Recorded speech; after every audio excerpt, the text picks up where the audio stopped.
The Merry Adventures of Robin Hood. Chapter 7. How Little John Lived at the Sheriff's. Thus Little John entered into the sheriff's service and found the life he led there easy enough, for the sheriff made him his right-hand man and held him in great favor. He sat nigh the sheriff at meat, and he ran beside his horse when he went a-hunting.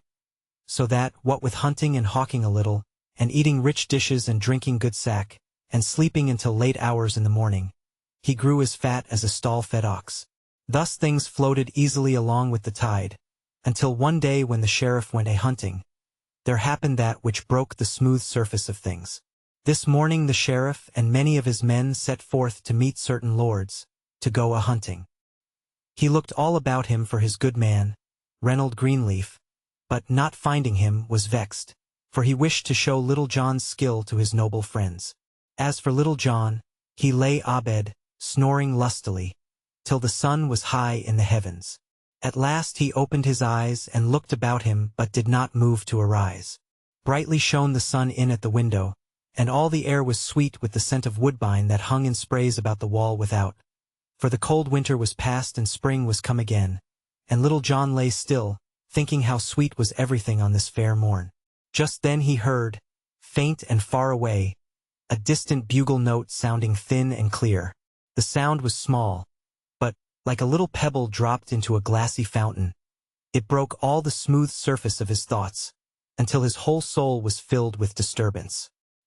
His spirit seemed to awaken from its sluggishness, and his memory brought back to him all the merry greenwood life, how the birds were singing blithely there this bright morning, and how his loved companions and friends were feasting and making merry, or perhaps talking of him with sober speech. For when he first entered the sheriff's service he did so in jest. But the hearthstone was warm during the winter, and the fare was full, and so he had abided, putting off from day to day his going back to Sherwood until 6 long months had passed. But now he thought of his good master and of Will Stutely, whom he loved better than anyone in all the world, and of young David of Doncaster, whom he had trained so well in all manly sports, till there came over his heart a great and bitter longing for them all, so that his eyes filled with tears. Then he said aloud, "Here I grow fat like a stall-fed ox, and all my manliness departeth from me while I become a sluggard and dolt. But I will arouse me and go back to mine own dear friends once more, and never will I leave them again till life doth leave my lips." So saying, he leaped from bed, for he hated his sluggishness now. When he came downstairs he saw the steward standing near the pantry door, a great, fat man, with a huge bundle of keys hanging to his girdle. Then Little John said, "Ho, Master Steward, a hungry man am I, for naught have I had for all this blessed morn. Therefore, give me to eat." Then the steward looked grimly at him and rattled the keys in his girdle, for he hated Little John because he had found favor with the sheriff. "So, Master Reynold Greenleaf, thou art an hungered, art thou?" quoth he. "But, fair youth, if thou livest long enough, thou wilt find that he who getteth overmuch sleep for an idle head goeth with an empty stomach. For what saith the old saw, Master Greenleaf? Is it not, the late fowl findeth but ill faring? Now, thou great purse of fat," cried Little John, "I ask thee not for fool's wisdom, but for bread and meat. Who art thou that thou shouldst deny me to eat? By St. Dunstan, thou hadst best tell me where my breakfast is, if thou wouldst save broken bones." "Thy breakfast, Master Fireblaze, is in the pantry," answered the steward. "Then fetch it hither," cried Little John, who waxed angry by this time. "Go thou and fetch it thine own self," quoth the steward. "Am I thy slave, to fetch and carry for thee? I say, go thou, bring it me. I say, go thou, fetch it for thyself." "Ay, marry, that will I, right quickly," quoth Little John in a rage. And, so saying, he strode to the pantry and tried to open the door but found it locked, whereat the steward laughed and rattled his keys. Then the wrath of Little John boiled over, and, lifting his clenched fist, he smote the pantry door, bursting out 3 panels and making so large an opening that he could easily stoop and walk through it. When the steward saw what was done, he waxed mad with rage, and, as Little John stooped to look within the pantry, he seized him from behind by the nape of the neck, pinching him sorely and smiting him over the head with his keys till the yeoman's ears rang again. At this Little John turned upon the steward and smote him such a buffet that the fat man fell to the floor and lay there as though he would never move again. "There," quoth Little John. "Think well of that stroke and never keep a good breakfast from a hungry man again." So saying, he crept into the pantry and looked about him to see if he could find something to appease his hunger. He saw a great venison pasty and 2 roasted capons, beside which was a platter of plover's eggs. Moreover, there was a flask of sack and one of Canariae sweet sight to a hungry man. These he took down from the shelves and placed upon a sideboard, and prepared to make himself merry. Now the cook, in the kitchen across the courtyard, heard the loud talking between Little John and the steward, and also the blow that Little John struck the other. So he came running across the court and up the stairway to where the steward's pantry was, bearing in his hands the spit with the roast still upon it. Meanwhile the steward had gathered his wits about him and risen to his feet, so that when the cook came to the steward's pantry, he saw him glowering through the broken door at Little John, who was making ready for a good repast, as one dog glowers at another that has a bone. When the steward saw the cook, he came to him, and, putting one arm over his shoulder, "Alas, sweet friend," quoth he, for the cook was a tall, stout man, "sayest thou what that vile knave Reynold Greenleaf hath done? He hath broken in upon our master's goods, and hath smitten me a buffet upon the ear, so that I thought I was dead. Good cook, I love thee well, and thou shalt have a good pottle of our master's best wine every day, for thou art an old and faithful servant. Also, good cook, I have 10 shillings that I mean to give as a gift to thee. But hatest thou not to see a vile upstart like this Reynold Greenleaf taking it upon him so bravely?" "Ay, marry, that do I," quoth the cook boldly, for he liked the steward because of his talk of the wine and of the 10 shillings. "Get thee gone straightway to thy room, and I will bring out this knave by his ears." So saying, he laid aside his spit and drew the sword that hung by his side, whereupon the steward left as quickly as he could, for he hated the sight of naked steel. Then the cook walked straightway to the broken pantry door, through which he saw Little John tucking a napkin beneath his chin and preparing to make himself merry. "Why, how now, Reynold Greenleaf?" said the cook. "Thou art no better than a thief, I wot. Come thou straight forth, man, or I will carve thee as I would carve a sucking pig. Nay, good cook, bear thou thyself more seemingly, or else I will come forth to thy dole. At most times I am as a yearling lamb, but when one cometh between me and my meat, I am a raging lion, as it were." "Lion or no lion," quoth the valorous cook, "come thou straight forth, else thou art a coward heart as well as a knavish thief." "Ha!" cried Little John. "Coward's name have I never had. So look to thyself, good cook, for I come forth straight, the roaring lion I did speak of but now." Then he, too, drew his sword and came out of the pantry. Then, putting themselves into position, they came slowly together with grim and angry looks. But suddenly Little John lowered his point. "Hold, good cook," said he. "Now, I bethink me it were ill of us to fight with good victuals standing so nigh, and such a feast as would befit 2 stout fellows such as we are. Marry, good friend, I think we should enjoy this fair feast ere we fight. What sayest thou, jolly cook?"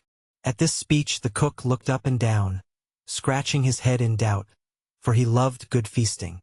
At last he drew a long breath and said to Little John, "Well, good friend, I like thy plan right well. So, pretty boy, say I, let us feast with all my heart, for one of us may sup in paradise before nightfall." So each thrust his sword back into the scabbard and entered the pantry. Then, after they had seated themselves, Little John drew his dagger and thrust it into the pie. "A hungry man must be fed," quoth he. "So, sweet chuck, I help myself without leave." But the cook did not lag far behind, for straightway his hands also were deeply thrust within the goodly pasty. After this, neither of them spoke further, but used their teeth to better purpose. But though neither spoke, they looked at one another, each thinking within himself that he had never seen a more lusty fellow than the one across the board. At last, after a long time had passed, the cook drew a full, deep breath, as though of much regret, and wiped his hands upon the napkin, for he could eat no more. Little John also had enough, for he pushed the pasty aside, as though he would say, "I want thee by me no more, good friend." Then he took the pottle of sack, and said he, Now, good fellow, I swear by all that is bright, that thou art the stoutest companion at eating that ever I had. Lo, I drink thy health." So saying, he clapped the flask to his lips and cast his eyes aloft, while the good wine flooded his throat. Then he passed the pottle to the cook, who also said, "Lo, I drink thy health, sweet fellow." Nor was he behind Little John in drinking any more than in eating. "Now," quoth Little John, "thy voice is right round and sweet, jolly lad. I doubt not thou canst sing a ballad most blithely. Canst thou not?" "Truly, I have trolled one now and then," quoth the cook. "Yet I would not sing alone." "Nay, truly," said Little John, "that were but ill courtesy. Strike up thy ditty, and I will afterwards sing one to match it, if I can." "So be it, pretty boy," quoth the cook. "And hast thou e'er heard the song of the deserted shepherdess?" "Truly, I know not," answered Little John. "But sing thou and let me hear." Then the cook took another draught from the pottle, and, clearing his throat, sang right sweetly, "The Song of the Deserted Shepherdess." In Lenten time, when leaves wax green, and pretty birds begin to mate, when lark cloth sing and thrush, I ween, and stock dove cooth soon and late, fair Phyllis sat beside a stone, and thus I heard her make her moan. "O willow, willow, willow, willow, I'll take me of thy branches fair, and twine a wreath to deck my hair. The thrush hath taken him a she, the robin, too, and eke the dove. My robin hath deserted me, and left me for another love. So here, by brookside, all alone, I sit me down and make my moan. O vilu, vilu, vilu, vilu, I'll take me of thy branches fair, and twine a wreath to deck my hair." But ne'er came herring from the sea, but good as he were in the tide. Young Corydon came o'er the Lea, and sat him Phyllis down beside. So, presently, she changed her tone, and, gone to cease her from her moan, "O willow, willow, willow, willow, thou mayst e'en keep thy garlands fair. I want them not to deck my hair." "Now, by my faith," cried Little John, "that same is a right good song, and hath truth in it also." "Glad am I thou likest it, sweet lad," said the cook. "Now sing thou one also, for ne'er should a man be merry alone, or sing and list not. Then I will sing thee a song of a right good knight of Arthur's court, and how he cured his heart's wound without running upon the dart again, as did thy Phyllis. For I what she did but cure one smart by giving herself another. So, list thou while I sing, the good knight and his love. When Arthur, king, did rule this land, a goodly king was he, and had he of stout knights a band of merry company. Among them all, both great and small, a good stout knight was there, a lusty child, and eke a tall, that loved a lady fair. But not would she to do with he, but turned her face away. So gat he gone to far Country, and left that lady gay. There all alone he made his moan, and eke did sob and sigh, and weep till it would move a stone, and he was like to die. But still his heart did feel the smart, and eke the dire distress, and rather grew his pain more sharp as grew his body less. Then gat he back where was good sack and merry campagne, and soon did cease to cry alack, when blithe and gay was he. From which I hold, and feel full bold to say, and eke believe, that gin the belly go not cold the heart will cease to grieve. "Now, by my faith," cried the cook, as he rattled the pottle against the sideboard, "I like that same song hugely, and eke the motive of it, which leath like a sweet kernel in a hazelnut. Now thou art a man of shrewd opinions," quoth Little John, "and I love thee truly as thou wert my brother. And I love thee too. But the day draweth on, and I have my cooking to do ere our master cometh home. So let us e'en go and settle this brave fight we have in hand." "Ay, marry," quoth Little John, "and that right speedily. Never have I been more laggard in fighting than in eating and drinking. So come thou straight forth into the passageway, where there is good room to swing a sword, and I will try to serve thee." Then they both stepped forth into the broad passage that led to the steward's pantry, where each man drew his sword again, and without more ado fell upon the other as though he would hew his fellow limb from limb. Then their swords clashed upon one another with great din, and sparks flew from each blow in showers. So they fought up and down the hall for an hour and more, neither striking the other a blow, though they strove their best to do so. for both were skillful at the fence, so nothing came of all their labor. Ever and anon they rested, panting. Then, after getting their wind, at it they would go again more fiercely than ever. At last Little John cried aloud, "Hold, good cook!" Whereupon each rested upon his sword, panting. "Now will I make my vow," quoth Little John. "Thou art the very best swordsman that ever mine eyes beheld. Truly, I had thought to carve thee ere now, and I had thought to do the same by thee," quoth the cook, "but I have missed the mark somehow. Now I have been thinking within myself," quoth Little John, "what we are fighting for, but albeit I do not rightly know." "Why, no more do I," said the cook. "I bear no love for that Percy Steward, but I thought that we had engaged to fight with one another and that it must be done. Now," quoth Little John, "it doth seem to me that instead of striving to cut one another's throats, it were better for us to be boon companions. What sayst thou, jolly cook? Wilt thou go with me to Sherwood Forest and join with Robin Hood's band? Thou shalt live a merry life within the woodlands, and 70 good companions shalt thou have, one of whom is mine own self. Thou shalt have 3 suits of Lincoln green each year, and 40 marks in pay. Now thou art a man after mine own heart," cried the cook right heartily. "And, as thou speakest of it, that is the very service for me. I will go with thee, and that right gladly. Give me thy palm, sweet fellow, and I will be thine own companion from henceforth. What may be thy name, lad?" "Men do call me Little John, good fellow." "How? And art thou indeed Little John, and Robin Hood's own right-hand man? Many a time and oft I heard of thee, but never did I hope to set eyes upon thee. And thou art indeed the famous Little John." And the cook seemed lost in amazement, and looked upon his companion with open eyes. "I am Little John, indeed, and I will bring to Robin Hood this day a right stout fellow to join his merry band. But ere we go, good friend, it seemeth to me to be a vast pity that, as we have had so much of the sheriff's food, we should not also carry off some of his silver plate to Robin Hood, as a present from his worship." "Aye, merry is it," said the cook. And so they began hunting about, and took as much silver as they could lay hands upon, clapping it into a bag, and when they had filled the sack they set forth to Sherwood Forest. Plunging into the woods, they came at last to the greenwood tree, where they found Robin Hood and 70 of his merry men lying upon the fresh green grass. When Robin and his men saw who it was that came, they leaped to their feet. "Now welcome," cried Robin Hood. "Now welcome, Little John. For long hath it been since we have heard from thee, though we all knew that thou hadst joined the sheriff's service. And how hast thou fared all these long days?" "Right merrily have I lived at the Lord Sheriff's," answered Little John, "and I have come straight thence. See, good master, I have brought thee his cook, and even his silver plate." Thereupon he told Robin Hood and his merry men that were there all that had befallen him since he had left them to go to the fair at Nottingham town. Then all shouted with laughter except Robin Hood, but he looked grave.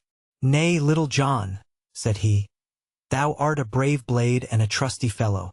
I am glad thou hast brought thyself back to us, and with such a good companion as the cook, whom we all welcome to Sherwood. But I like not so well that thou hast stolen the sheriff's plate like some paltry thief.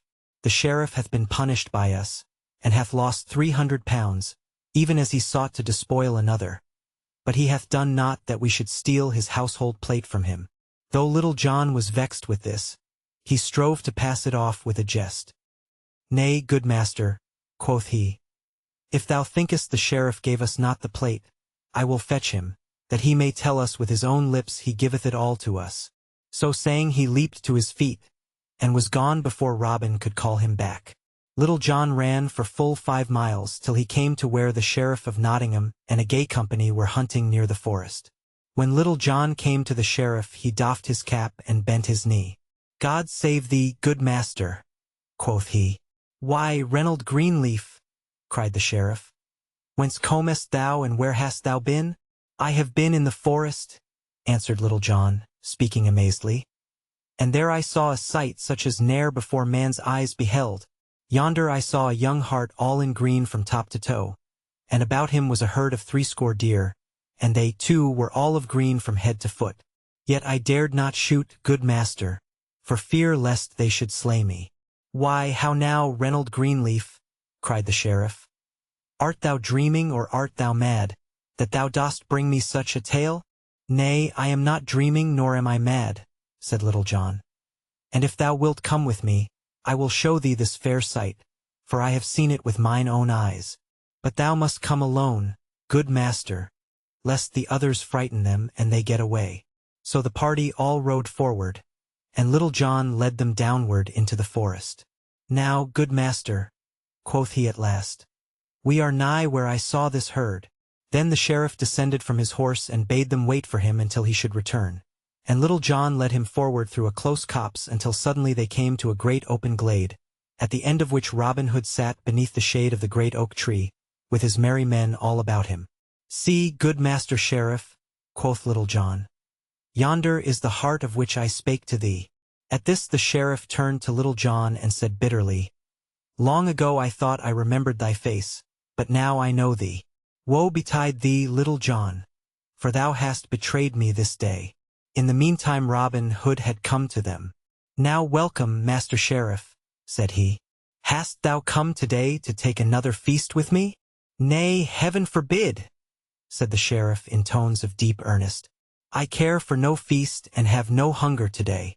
"Nevertheless," quoth Robin, "if thou hast no hunger, maybe thou hast thirst, and well I know thou wilt take a cup of sack with me.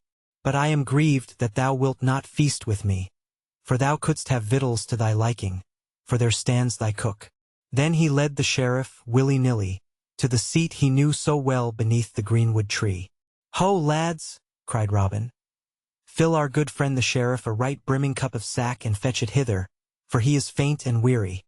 Then one of the band brought the sheriff a cup of sack, bowing low as he handed it to him. But the sheriff could not touch the wine, for he saw it served in one of his own silver flagons, on one of his own silver plates. "How now?" quoth Robin. "Dost thou not like our new silver service? We have gotten a bag of it this day." So saying, he held up the sack of silver that Little John and the cook had brought with them. Then the sheriff's heart was bitter within him, but, not daring to say anything, he only gazed upon the ground.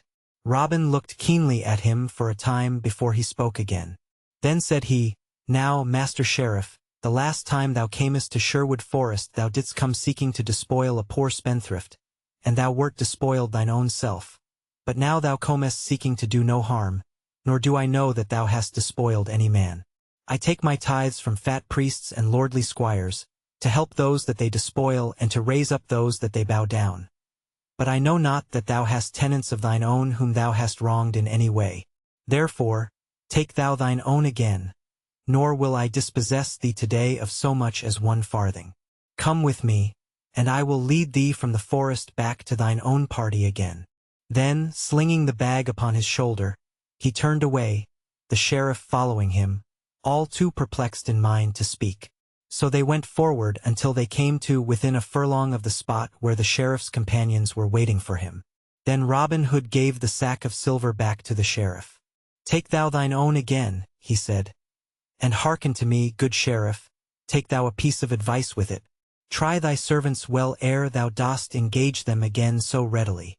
Then, turning, he left the others standing bewildered, with the sack in his hands. The company that waited for the sheriff were all amazed to see him come out of the forest bearing a heavy sack upon his shoulders. But though they questioned him, he answered never a word, acting like one who walks in a dream. Without a word, he placed the bag across his nag's back and then, mounting, rode away, all following him. But all the time there was a great turmoil of thoughts within his head, tumbling one over the other. And thus ends the merry tale of Little John and how he entered the sheriff's service.